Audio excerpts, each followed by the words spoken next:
Good afternoon, or good night. It's like, what, 10 o'clock? I'm up here in Pennsylvania, Manchester, Pennsylvania. Just delivered my load. I wanted to come in for a few minutes, you all, and just thank you so much for everybody knows that we are getting ready to go to Washington, D.C. next week, November the 5th through the 8th. Okay, members of the Real Women in Trucking will be going. It will be myself, Desiree Wood, who is the CEO of Real Women in Trucking, and also Miss Idella Hansen, who is also been in the industry for over 50 years.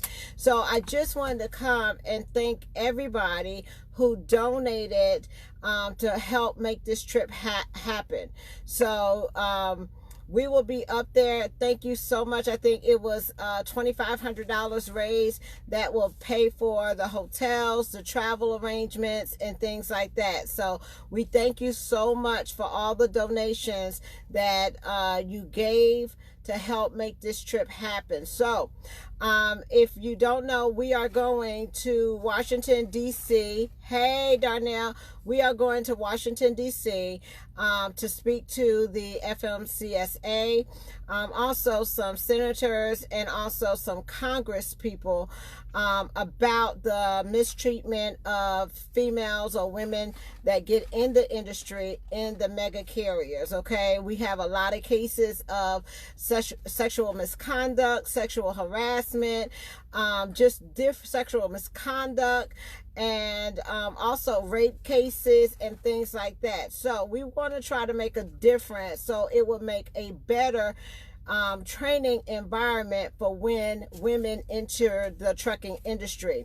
If you have read several articles that have been posted lately, it has shown that the increase of women drivers since 2010 has been like 26%. A lot of people are writing a lot of articles about how women are coming into the industry looking for a place to make a career out of job placement. Okay, so a lot of women are choosing to come out here, and we want to make sure that a lot of things that happen to women out here in the industry usually happens in the training environment. Okay, usually whenever you get on your own, or you're a solo driver, you don't have to deal with some of the things that happen when you're training. A lot of things happen that will discourage a female or a woman to come out in the industry. There's a lot of people that don't complete their training because of the experience that they have had with trainers, the inappropriate behavior, and we just want to make sure that everyone is that comes out to the industry in trucking, that they are provided a safe environment. Okay, no one needs to be harassed, nobody needs to be sexually assaulted, nobody needs to be raped. None of that needs to happen in our industry. So it's up to us as women and men to make sure that we have a safe environment for those who want to get in this industry, and it starts with us, and it starts with the training. So that's what we're going to do. There was a petition that was signed by a lot of people, okay, saying that they wanted to see this change. Men, women, everybody, people in the industry, people not in the industry, but we want to make sure that we have a safe environment for women to get in this industry. Okay, so that's what we're going to do. I will be leaving out, catching a flight on the 5th of November to Washington, D.C. I'm flying in, I think, the Reagan Airport. Okay, so I'll be flying in there, and we have a lot of things that we have to cover over the next days that we are there. But I wanted to come and tell you thank you so much for all your donations that you have given to help us make it there and back. Okay, so other than that, what else did I have to tell you all? But yeah, we're going to try to tell you as many things that we can while we up there, who we met with, what I experience was about, and things like that. We're going to try to share that. We won't be able to videotape or anything of the meeting, but after the effect, I can come back and talk to you about it and what happened, what we discussed, and all those kind of things. So hopefully we can make a change. Hopefully we can open up some focus groups. I apologize, y'all. Those are my alerts.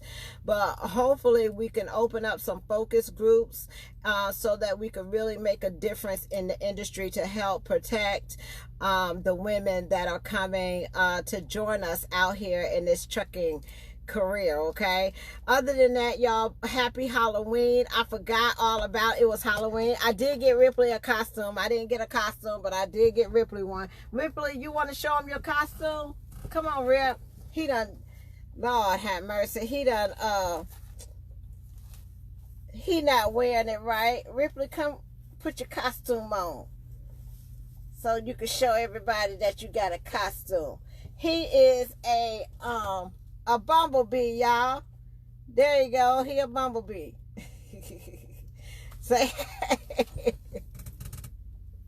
Ripley, put on your bumblebee hat. So I'm getting ready to take that off of him in a few minutes. But yeah, it is what it is. Other than that, y'all, peace, love, joy, and happiness. Y'all have a wonderful and blessed night. Bye. But I did want to come and thank you all. Thank you all so much for your generous donations for us to be able to make it to Washington, D.C. It's an honor to be able to be considered to even go. I do hear a lot of being in recruiting for the last 2 years, also being a trainer for the last 5 years. If you don't know, everybody that I've trained over here at LTI has come from one of those carriers and have experienced some kind of situation previous with their trainers. So it's very important that we look at the issue and try to make a change, try to make a difference, and that difference starts with us. So other than that, I just wanted to come in and tell you all, thank you so much. Thank you so much. It really means a lot. And thank you for supporting the movement. Thank you for supporting the Real Women in Trucking. And y'all, if you're not a part of the Real Women in Trucking, I suggest that you do join and become a member, or even join the support group, so that you will have a support system around you as far as being a woman, a female out here in the industry. There are many women in the Real Women in Trucking who have been in this industry for a long period of time, and they can help you get through a lot of your tough times that we have out here.